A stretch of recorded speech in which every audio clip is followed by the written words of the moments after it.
It's that time of the month again. No, not that time, but the time for the JW broadcasting for November. So let's jump right into it.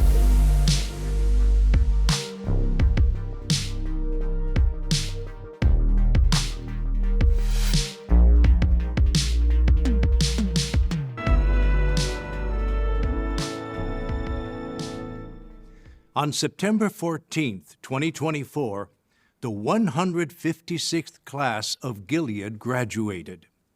This is the culmination of 5 months of intensive study and spiritual refinement. What kind words of encouragement lie in store in this graduation program? Look for something that you can apply in your life. The Gilead School is a little bit interesting for Jehovah's Witnesses because historically it was even called the Gilead School for Missionaries, and that's because people that graduated this specific school got sent to every place on earth to begin and start little Jehovah's Witness communities. They would go to places where there were 0 Jehovah's Witnesses and try and preach to people and start their own congregations in those areas. And back in the 80s and the 90s, this was the most prestigious school you could go to. This is the Harvard or the Yale of Jehovah's Witness. I guess even farther back because it started in 1943, I want to say, somewhere in there. So for a long time, people really like, whoa, you went to Gilead School. Wow, that's really crazy. You might have a lot of stories. But now, the Gilead School is completely different because it's more of a corporate training course. It's 5 months where after you graduate and you've been fully indoctrinated into all of the ways in which the Jehovah's Witness organization functions, not as much about the preaching work and how to indoctrinate and create more Jehovah's Witnesses, but you've learned the corporate policy, then you get sent to be a branch representative. So you don't go out there in the field where you're going, boots on the ground, hardcore, walking through snake-infested rivers. No, you go work at one of their cult compounds and somewhere on planet Earth, and you're probably replacing someone that does have decades of service in the organization, and now they need younger people that understand the corporate policy a little bit better. So the aura surrounding the Gilead School, I would say, has been diminished significantly because it's just not really what it used to be. For our introductory chairman comments, we thought we'd talk for just a couple of moments about what a privilege it is to be used by Jehovah. And when we were kids, sometimes we played games on the schoolyard, didn't we? And maybe if it was a team sport, sometimes there would be 2 captains selected, and then the captains would choose from among the kids playing the game, who was going to be on their team. And what would happen?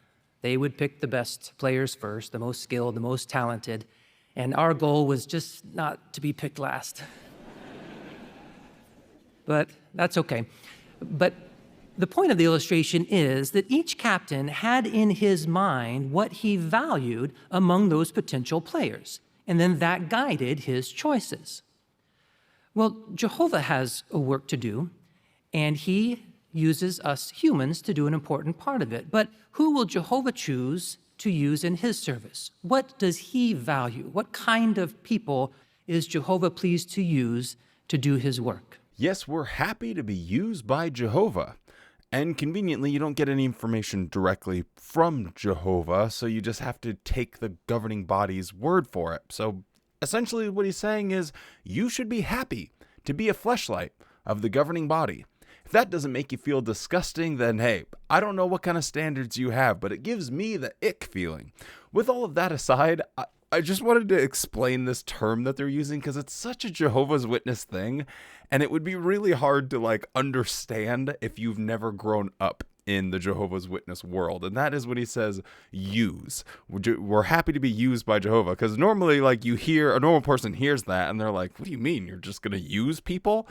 But in Jehovah's Witness culture, that is a ubiquitous term. If you are going to give a demonstration, so let's say you're assigned to get on stage at a congregation meeting, and it requires that you have a little demonstration. You put on a little skit where you talk about how to offer a Watchtower magazine or something like that. And so you're going to assign certain people to do that. Well, you'll use that term. Well, can I use them? Can I use them? But or like you'll even say really strange things like, well, you can't use her because she wasn't in service last week. It's such a weird Jehovah's Witness like expression, just how you're treating everyone as objects, basically. Like, oh, you can use them, or oh, we're happy to be used. So it sounds like they're just treating them like old washcloths or rags, but it's just it's embedded into the Jehovah's Witness lexicon, as you will. So now he's going to go on and describe what a useful to Jehovah person looks like, and he's going to use the biblical example of the Virgin Mary. Take a listen. And there she is. We remember that moment in the video. Humble obedience and submission to Jehovah's will. Did Mary have questions? Undoubtedly. But she didn't need to know all the answers to those questions. All she needed was that the request was coming from Jehovah. And so the answer was yes. Humble obedience and submission to Jehovah's will. So, how can you be useful to the governing body? Shut up. Don't ask questions. You don't need to know the answers. Be like Mary, who just woke up one day and God decided for her that she was going to bear his child, or bear his son. I guess that would be his child. Anyway, it's kind of creepy that this guy is talking about it, considering his position as a governing body member, talking about what is the most useful type of Jehovah's Witness. Someone that won't ask questions or demand answers, but will just humbly listen. Ugh. For the rest of this talk, he's just going to use a couple more examples and really drive this point home. It's not what's on the outside, it's what's on the inside. Your spirituality matters, and that is the thing that is truly valuable. We're going to move right along into what has become my favorite segment in these Gilead graduations, and that is the inside story, where we get to learn a little bit more about the Gilead graduates themselves. Let's take a look.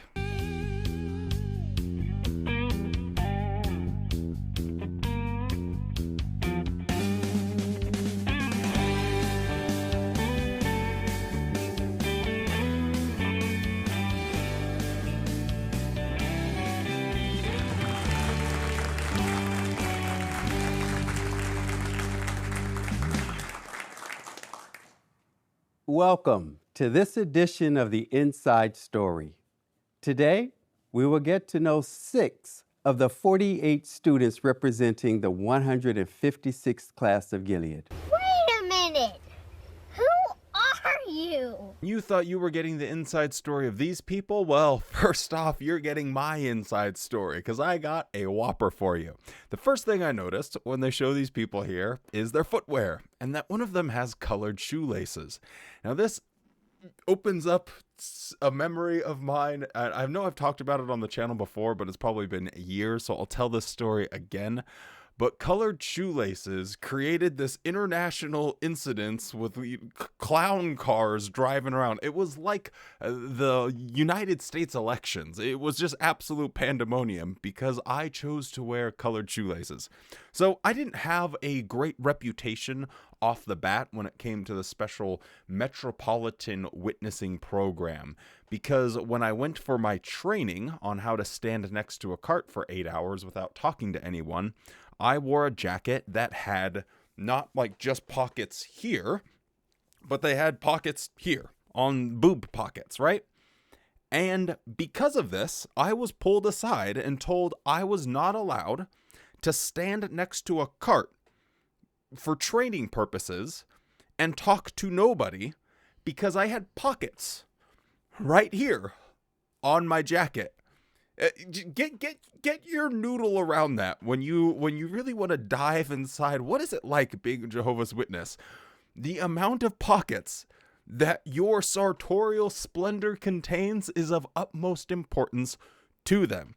So anyway, I wasn't off to a good start. I don't think they liked me right from Jump Street, because I didn't go to Value Village and get a London fog tan jacket with stains in it from 1954. So I think they already had me marked. But there was this one time when I was already awake, trying to work on waking my wife up and everything. And we were doing Metropolitan witnessing stuff. And I wore some shoelaces. I can't remember. I think they were like a really bright, like cyan blue color, if my memory serves me correctly. And we were standing next to the cart, blah, blah, blah, nothing to report really. Well, one of the other elders that was involved with that was actually a longtime family friend, my stepdad's best friend in the whole universe. He even lived with us at a time when I was a bit younger, so someone I know very, very well. Well, this goofball comes up and starts taking a picture of me and my wife as we're sitting there next to the cart, and I ask him, "What are you doing, man?" And he says, "Oh, well, we might want to use your guys' picture for some promotional stuff." And I'm thinking to myself, mother sucker, I have shot photography for Watchtower for their promotional pieces. I've done this, and I can tell you definitively that they're not going to accept this grainy photo from this troglodyte's iPhone 1. This guy was someone that would reject technology, so him just getting an iPhone was like the worst thing ever to him. He's one of those people that's like, "Oh, iPhone, what do you do? iPhone, you phone? Can I just call someone?" One of those types of people. And he was trying to just lie to my face, telling me that this is for some promotional piece. And I know exactly what it is. I know it's because I'm wearing these colored shoelaces and it's not really allowed there at the time. So anyway, I gotta get up and do the whole demonstration, because in his promotional piece, he does this. So he's, we're just kind of standing there. Oh, you probably can't see me. I turn this light. So he's trying to like take this picture, and then he's like so overtly, someone's taking a picture of your outfit, and then they just go like this, and he like squats down and gets right in on my shoes, and then is still trying to convince me that this is not about the colored shoelaces. So then this old troglodyte, Cro-Magnon, gets on the phone and he starts calling people, I can see what he's doing. He's sending the picture to other people, talking to, this guy was on a bender, trying to figure out what the protocol was if someone showed up to Metropolitan cart witnessing in downtown Seattle with colored shoelaces. I'm not even joking.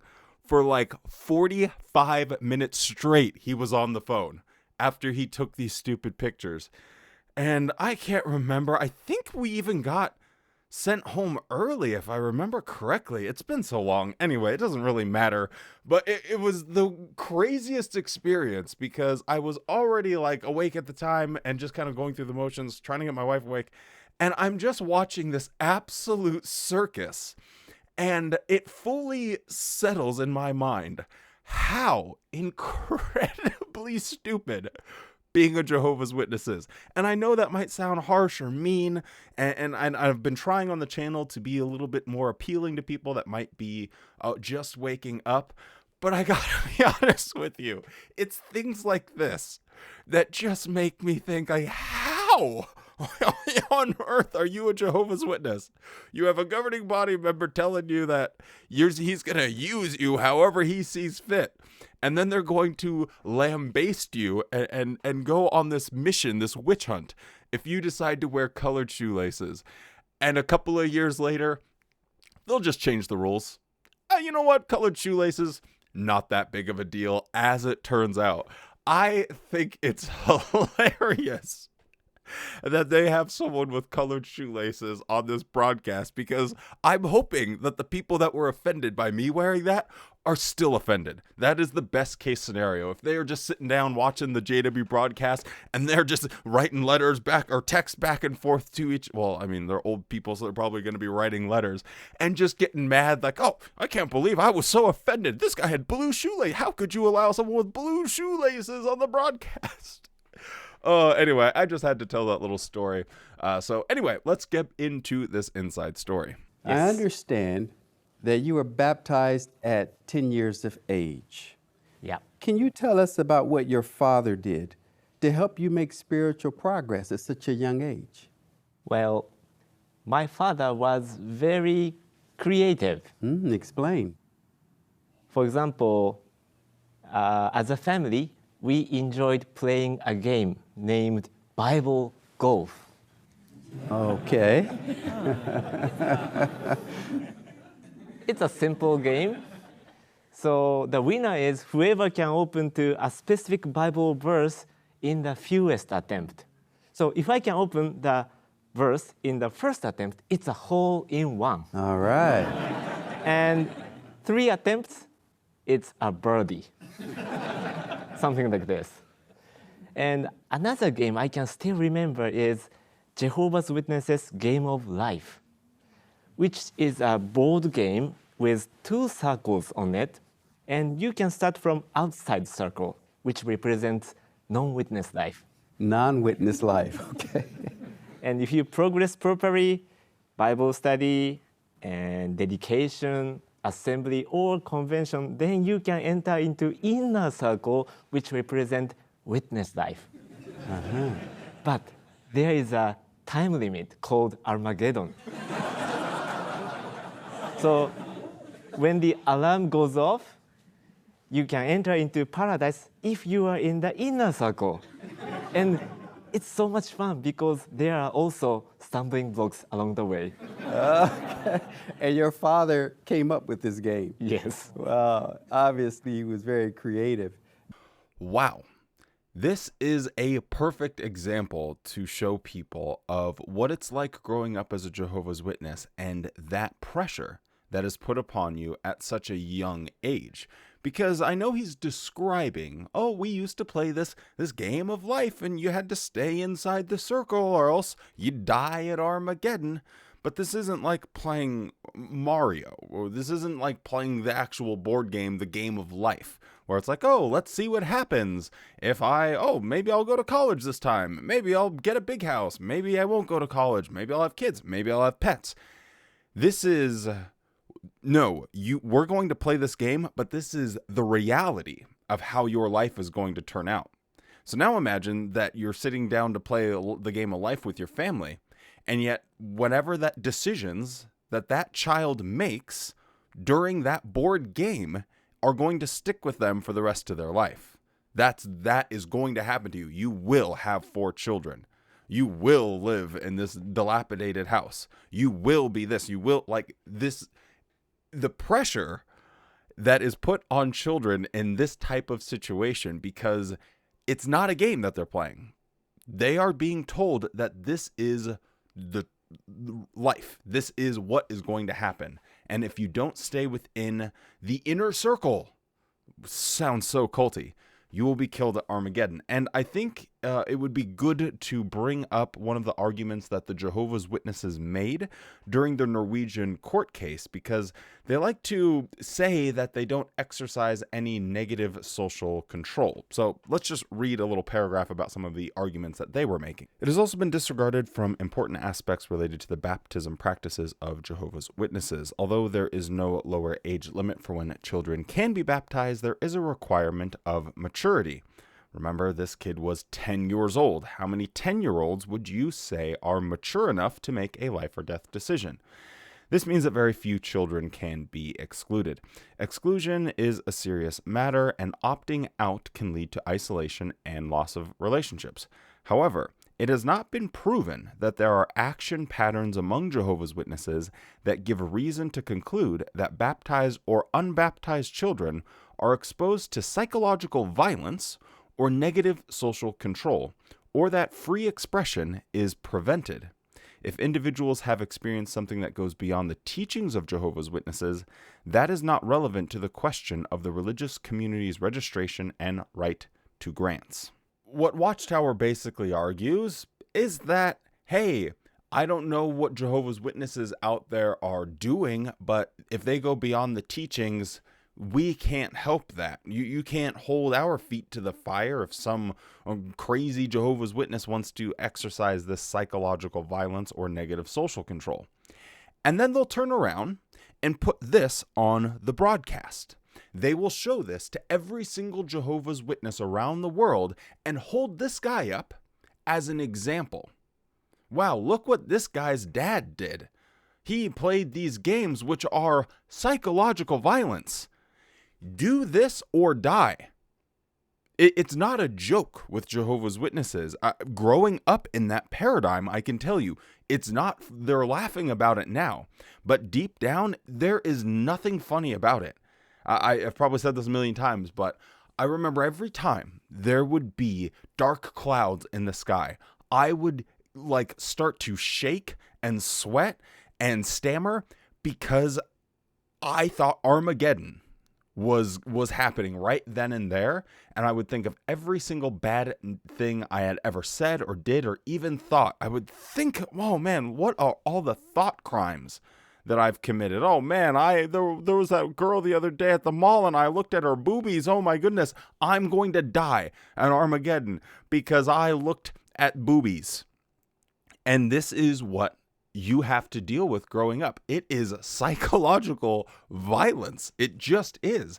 And then this idea, you have to be in the inner circle when the time runs out or else you'll die at Armageddon. How is that how is that not negative social control? So it's amazing that they hold this guy up as an example, and yet they turn around and try and spin this as if it's not exactly what it is whenever they have to answer for their crimes against humanity in front of judges. Did he do anything else to help you? Well, the knowledge book came out.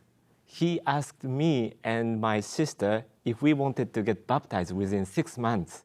And we said yes. From then on, each morning, he would leave the house, knock on the door, introduce himself as Brother Holly, and conducted Bible study with us. And we have to serve tea for him.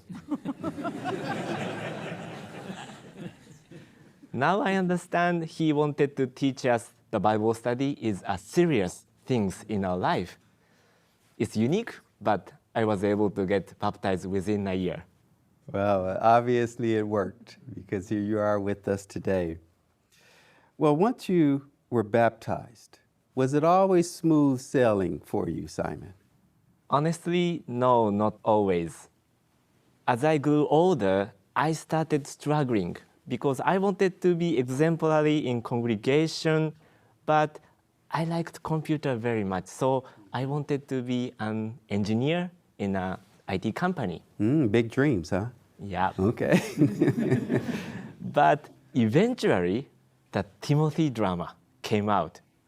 And in that drama, the Apostle Paul encouraged Timothy not to use his skill in Satan's world, but for Jehovah.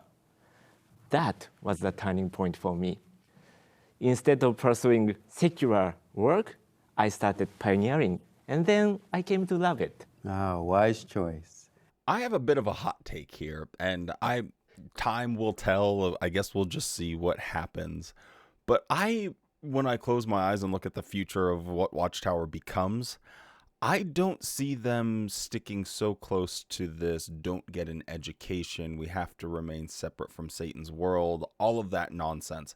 I could see them, if not coming out and saying, oh no, you should go to college, blah, blah, blah, blah, blah, at least having a cultural shift around people that pursue higher education. I could envision a scenario where if someone, I think it'll probably start in like Europe, and why did I think that? I don't know. I guess just that the culture of witnesses in Europe is significantly different. I married a Jehovah's Witness from the Netherlands, so I've seen how different the culture is, and I suspect that it would 10 years later, it's going to be even more lenient about some of the more stringent rules. So I could see this starting in Europe, but a cultural shift of not really shaming people or not calling elders' eligibility to be an elder into question if they allow their kids to go to college.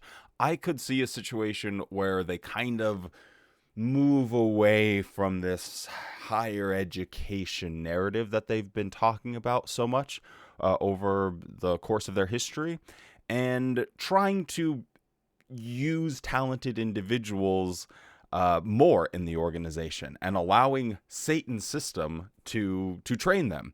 Now, I don't know exactly how people are going to pay for that, and maybe that'll be another reason why this happens in Europe, because maybe access to education is a little bit easier. But it's like, okay, you go and to law school, incur hundreds of thousands of dollars worth of debt, and then come to work for Watchtower for free. Well, that's not really going to happen unless they magically somehow decide they want to start paying off people's debt. But I don't think that would be outside of the realm of possibility either. But anyway, just a little hot take that I have just when he was mentioning this. I'm like, I wonder how much longer that this is going to stick around, where people are discouraged from seeking higher education and maybe entering the workforce for a little bit before they develop a lot of useful skills that Watchtower might want to take advantage of. And this work necessitated that we move around quite a bit. So I remember I was 5 when we were living in Osaka in Japan. Then we moved to London in Britain. We were there for 4 years. And then after that, we all moved to Scotland. So I lived in Glasgow for 5 years. After that, we all moved back to Tokyo. And later, when I was an adult, I moved on my own to serve where the need was great in Tanzania. I stayed there for 6 years.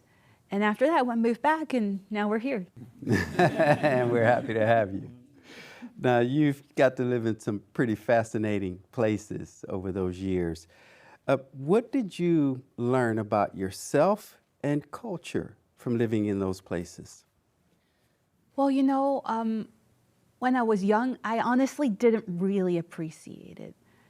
But now that I've grown older, I feel that it's taught me to understand that there's so many different ways of looking at something and so many different ways of doing something, but actually all of them are really, really good. And it's a blessing to have so many different personalities with us. And I just love working with these variety of brothers and sisters now. Oh, well, It's amazing how you could take a childhood that could potentially be filled with a lot of learning opportunities and ability to see the world from a deeper perspective than most people will ever get to see, because you understand the cultural differences between people and that it's okay to do things differently, as she says. But then you become a Jehovah's Witness and you just have to listen to some guys, some Americans from New York. And it's really that simple, because at the end of the day, there isn't a lot of way of doing things. There's only the governing body's way. They have to give you permission for the guy that's doing the interview for him to even have a beard. He had to wait his entire life to get permission to do that. And yet they're pretending now that there are a lot of different ways to do things. But there just isn't. was there anything that was part of the Gilead curriculum that particularly caught your attention? Yes. Here at Gilead, we have many artifacts on display, but there is something in particular that caught my attention, and I brought it here to show you. Oh, really? Yes. Does the Gilead office know that you have this? I will bring it back All soon. right, all right. What do we have? It's a coin. Okay, tell us about it. Yeah, this coin is an authentic coin minted by Emperor Nero in 66 Common Era. He wanted to celebrate a period of peace. In fact, if you look carefully, on one side you can see one door. Okay, now I can see that, but can you all see this? Oh, okay. Oh, wait a minute, there it is. There it is. So this door is the door of an ancient temple in Rome, and this door was kept closed during the period of peace. And in fact, Nero wanted to boast that he was capable to bring peace into the empire. But there was 66 Common Era, and the prophecy of Jesus about the destruction of Jerusalem had to be fulfilled. There it is. In fact, few months after minting this coin, Nero was forced to send a military army down to Judea to settle the Jewish revolt with Cestius Gallus. And these facts we know that led to the destruction of Jerusalem and the temple in 70 Common Era. So you see, a coin like this can remind us a precious lesson that Bible prophecies always fulfill, even though propaganda of this world can say differently. Even if you take seriously how loosely Jehovah's Witnesses define Bible prophecy, It simply cannot be said that every Bible prophecy has been fulfilled. You have the examples of Damascus and Tyre just sticking out like a sore thumb with others. So, at the end of the day, what he's calling this world's propaganda is just the incredulity of him. Like, just because you are too thick in the head to know that this isn't propaganda, that it is based on facts, that even if you do some digging into your own literature, you might be convinced that some of the Bible prophecies are loosely put together and fairly illogical. That's not propaganda. That is just you being too blind to look at the evidence. Nice lesson. I see that you like this story, but would you like to know more about Bible history and Rome? Of course.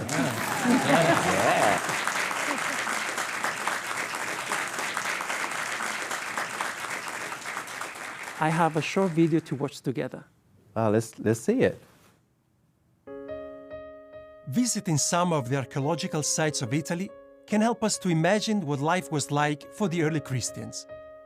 Would you like to come with me for a quick tour? Let's begin here. Located about 10 kilometers or 6 miles west of Naples was the ancient port city of Puteoli. Today, it is known as Pozzuoli. In about 59 CE, the Apostle Paul arrived here by boat as a prisoner. From here, Paul would now begin the long journey to Rome, where he would eventually stand before Caesar himself. One of the most famous Roman highways is called the Appian Way.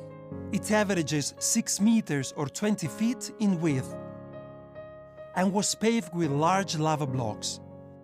It was on this very road that Paul traveled to the city of Rome.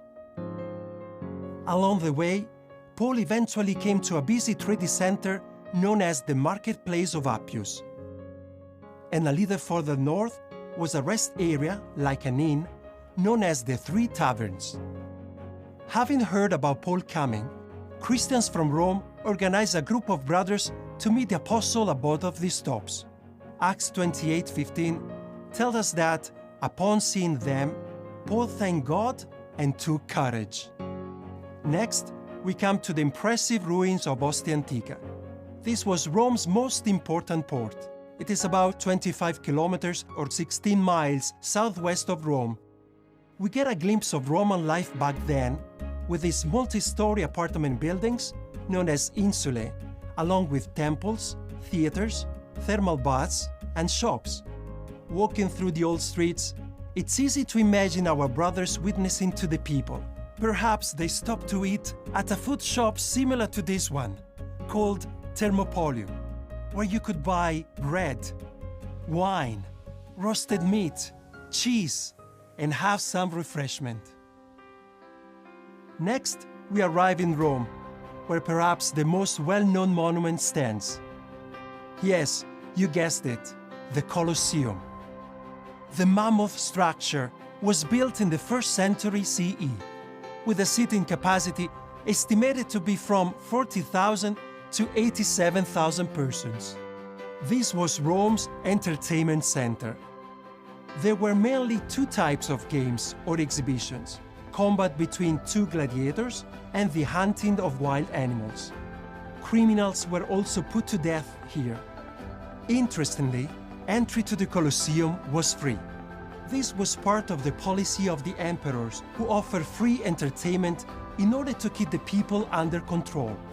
In reality, these spectacles were like a drug that corrupted people's consciences. True Christians back then courageously refused to take any part as spectators. By the way, do you know where the Romans got the funds to build this huge stadium? It came from their conquest of Jerusalem in 70 CE. In fact, there is even an inscription at the Colosseum that reads, "The Emperor Titus Caesar Vespasian Augustus ordered the new amphitheater to be made from the proceeds from the sale of the booty." To remember this important event, Emperor Domitian had a triumphal arch built in honor of his brother Titus, who conquered Jerusalem and later became emperor. If you look carefully, you can see a bas-relief with the scene of Roman soldiers carrying the spoils from Jerusalem, with a lampstand taken from Jehovah's temple. The arch stands today as a clear fulfillment of Jesus' words about the destruction of Jerusalem and the temple. So you see, if we use the Bible as a map, even the stones can be silent witnesses that the Bible is a book of true history, true life, and true prophecies. I hope you enjoy the tour. If you want to believe that Jesus was talking about the destruction of Jerusalem and that it happened and all of this fulfills Bible prophecy, hey, that's cool. It neither picks my pocket nor breaks my arm. I don't really have too much to say about it. Looking at this little Arch of Titus and them carrying off the spoils of Jerusalem, yep, those things definitely exist. Cool. The issue, though, is how this will be used as evidence of the claims of a modern day real estate company. That's where it becomes problematic, is because it's not just the lesson that you learn in history with Jehovah's Witnesses. Whenever they're talking about prophecies, there is always this understanding that because this thing was fulfilled, apparently, then that means we can trust the promises of the governing body. But as we do on this channel, and as I talk about all the time, every single time one of the modern day representatives from Jehovah has made any type of prediction, even if it's vague and it could encapsulate many years, all of them have failed perfectly. They have all completely failed. And so looking back at this as evidence for the claims of the Watchtower organization is a natural fallacy, because what you should be doing, whether you're an atheist or whether you're a Christian or if you're anything in between, what you should be doing is looking at the history of the claims of the organization. Don't go back into the Bible and find a few things and then use your old confirmation bias window cleaner that just paints a beautiful picture and everything you see clearly. No, look at the history of the organization. Take your confirmation bias out of it, and I promise you will see the picture very clearly. Final question to you. How do you plan on using in your assignment what you've learned at Gilead?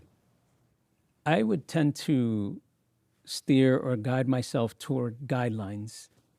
But Gilead has taught me that while guidelines are important, I can't lose sight of what's more important to Jehovah, and that's people.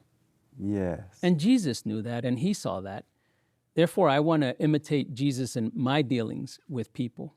When he was on earth, who knew the rules better than Jesus? Yet, what was his focus? People. He put people first. He loved them. He didn't hold that against them. In my assignment, I hope to imitate Jesus fully, in that I can balance guidelines with principles, but never losing sight of loving Jehovah's people. Oh, that's beautiful. So when Nathan Noor took control essentially over the Watchtower organization, they really became very corporate, very organizational, and very rule-oriented. It was a very distinct departure from Russell and Rutherford, and being less about Bible and prophecy and this and that. And it really became kind of the backbone of the cult that we know it as today, because they had this just insane amount of rules that they started enacting. And now, coming full circle, I think we're seeing a very slow transition away from that mindset of like, oh, well, what's the rule? What's the rule? What's the rule? I don't think I included it in this edit, but this guy works at the service department, so he is involved in answering a lot of the questions that might come up and the concerns from Jehovah's Witnesses. And he's talking about trying to be more like Jesus. Jesus, of course, wanting to help individual people. and not being, or being a very distinct departure from that Pharisaical way that the people were used to being treated, where it's like, well, let's go and look at what, the Pharisaical customs of the day are, so that way we can make a judgment. And that is the Watchtower from the 50s, the 60s, and onward. And I feel like we're having a slow transition away from that more Pharisaical version of the Jehovah's Witness religion, but I guess time will tell. Obviously, there are a lot of things that they still have. They still have a completely insane amount of rules about all kinds of crazy stuff. But I think this is another maybe a little tiny little piece of the puzzle about them slowly trying to shift away from being that rule-oriented, rule-following cult into being a more Jesus-emulating religion. Now, as I've been saying for some time now, Garrett Loesch doesn't really seem to have the old muster, doesn't really seem to have the same oomph that he once had. And this talk that he's about to give, which is a pretty simple subject, trust in Jehovah, should be a nice softball for him, is a 20-minute babbling, nonsensical mess. Now, I've watched this 3 times, unfortunately, to try and make a little bit of sense of it, and honestly, I can't really. So here's this talk condensed down into 4 minutes for you. In God we trust. In Jehovah we trust. There are ever so many different flowers in the world. Which one do you like best? Man can make a beautiful jewelry or other works of art. Jesus commanded, or in connection with Matthew 6:29, and he said also, suppose there was a time when Jehovah did not exist yet. Then nothing would exist now. Why? Because nothing can come from nothing. The fact that we exist is proof that Jehovah always existed. It's that simple. He desired to let others share intelligent life and self-awareness out of love. It's not that he needed other creatures to feel happy, or he didn't also need material things to feel happy. Pray to Jehovah. His ability to hear prayers is mind-boggling. He can listen to tens of thousands of prayers in hundreds of languages, all at the same time. This includes prayers which are not presented audibly, but silent prayers also spoken in our heart, in our mind. How awesome! Let us consider a few facts or in connection with the universe that expands, comments that were made about galaxies that move into empty space where are no galaxies or stars yet. Even with the newest telescope, scientists have not reached the border of the physical universe, behind which there's nothing, just empty space. A distance of some 600,000 light years, according to a Watchtower 1983. In the book Guide to the Galaxy, published in 1994, it says that it takes the solar system 240 million years to complete the grand circuit around the galaxy. We can see illustrated one with 24 zeros. That is, if you take 1 billion and you multiply that by 1 quadrillion, next picture shows, you get 1 septillion. Can you follow? It's hard for me.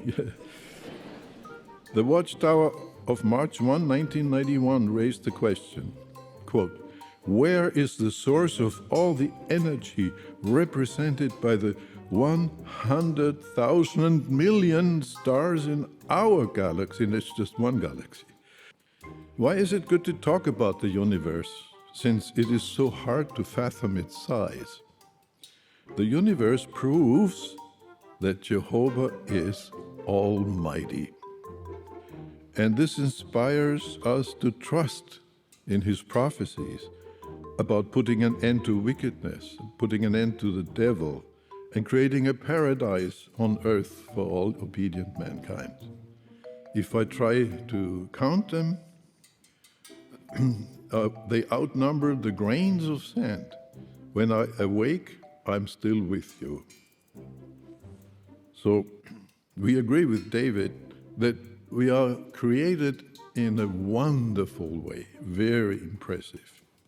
Well, think of, as an example of our ability to use language and thought.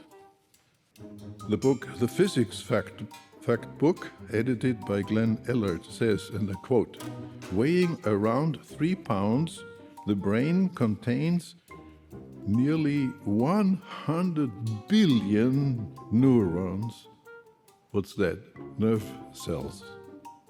100 billion neurons. If you don't believe me, you can verify, count yourself, yeah? Should we face persecution or a ban on our work, then what? Trust in Jehovah for the purpose of helping us to become perfect and enjoy everlasting friendship with him. Jehovah had full trust and confidence in his Son's faithfulness.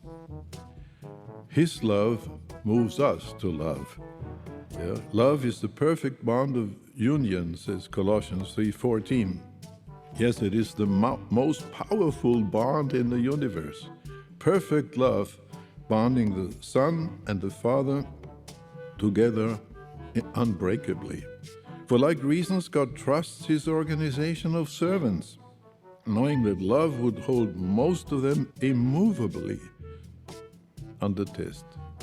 So trust in Jehovah, because flowers, jewelry, things be complicated, galaxy big, my brain small, Jesus, everyone thumbs up. It's really strange. Now, I couldn't help but notice that, and I know I probably bring this up every time, but he really struggles just having to go from one page of his notes to the next. Everything breaks down, all the wires get crossed. I would like to see him talk without a teleprompter or without his notes right in front of him where he can just read off from it. I'm just curious, like, what he sounds like talking, just regular conversation, because anytime he has to go away from his script, it seems like there's like nothing there. It's just an empty void. I'm not someone that scripts any of the things that I do here, and that's probably fairly obvious because I'm a rambling idiot, but that's kind of expected. Yet when he is doing these presentations, you would think there's some type of thought, some type of practice, a little bit of prep work, something, especially you know that this is going to be on the JW broadcast out there for the whole world to see. And yet it seems like he just is reading off of his script, and as soon as he needs to turn the page, well, we're just going to say a bunch of nonsense words. So anyway, that was about all I had to say about this talk. It really wasn't all of that interesting. Now, the Gilead graduates did have a little bit of something, words they wanted to say towards the organization, Bethel, and the governing body. So let's take a listen to that. We also deeply appreciate our dear governing body. Despite your very busy schedules, you made time for us. Your heartfelt lectures motivated us to be courageous and to not fear the challenges we will face. We will never forget your example of kindness, humility, and love. In imitating your faith, we are determined to remain loyal and submissive to Jehovah in his organization as we go out to our assignments. Finally, our education went beyond the Gilead classroom. We saw hospitality defined by you, dear brothers and sisters of the United States Bethel family. Your kindness and generosity were outstanding. We were simply basking in your love. And although we did not have enough time to get to know each one of you, it was enough time to fall in love with you. We will never be able to thank our Heavenly Father enough for this unique experience. We now echo the words of Isaiah, who declared, even before receiving details of his new assignment, "Here I am, send me, send me." As we depart for our respective assignments, we are confident, thanks to this beautiful training, that Jehovah will make us firm and he will make us strong. With hearts full of gratitude and love, your brothers, the 156th class of Gilead. So Mr. Clean with historically less rights seemed to be getting a little choked up here at Sometimes I crack myself up with some of the things that just come out of my mouth. Anyway, we're going to leave that in there. Mr. Clean with historically less rights. He's getting a little choked up here, and it's almost sad because you're seeing someone that is so emotionally invested in this organization, where if he could just pull himself out of that for 1 second, we know because we're out of it and we're watching it. They don't care. The organization, the leadership of that, they don't really care about their people all that much. It's demonstrated in how they conduct their business. They are more focused on their real estate ventures than they are about actually providing people necessary things for their survival. Food, shelter, clothing, things like that.